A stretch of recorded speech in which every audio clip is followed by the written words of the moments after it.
આપણે ગુંદાનું આથરું બોળવાનું છે. હા.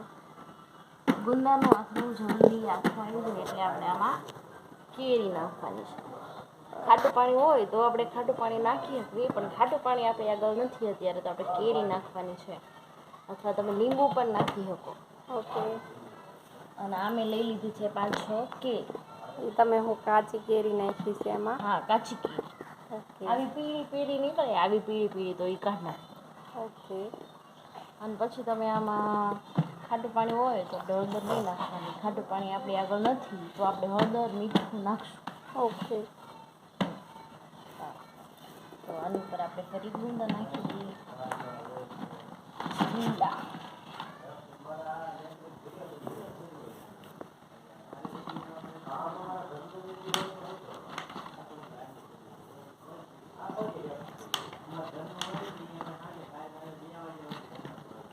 ઓકે.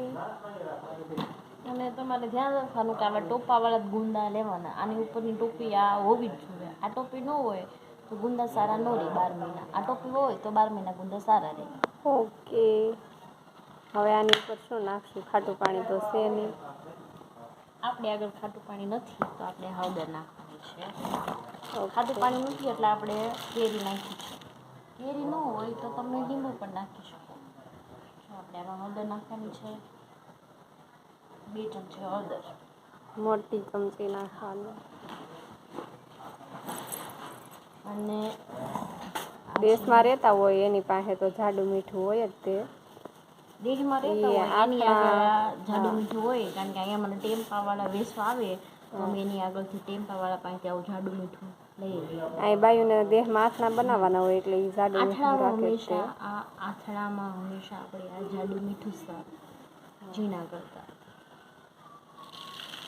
ઓકે.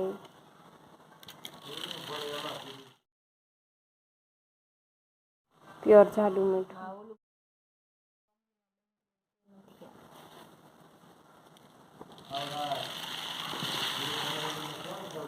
મીઠું તો ચડિયાતું નાખવાનું તમારે, કારણ કે ખાટું પાણી નથી. ઓકે.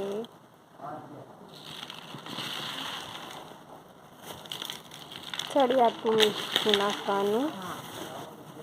ખાટું પાણી એનું બનશે.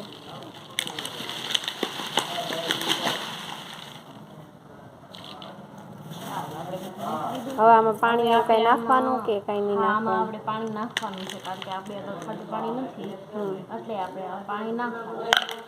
હું પાણી લેતી આવું છું. ઓકે.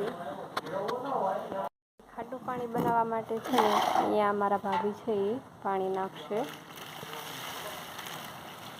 કેટલું પાણી નાખવાનું આમાં? બુડબુડા રે તે રીતના પાણી નાખવાનું. બુડબુડા રે એ રીતના પાણી નાખી દેવાનું. ખાટું પાણી બનાવવું હોય ને તો એ ખાસ યાદ રાખવાનું. છતાંમાં લીંબુ નાખવાના અને કેરી નાખવાની.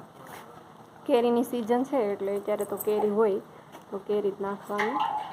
ખાટું પાણી હોય તો હળદર નહીં નાખવાની. અને ખાટું પાણી હોય તો હળદર નહીં નાખવાની. ઓકે.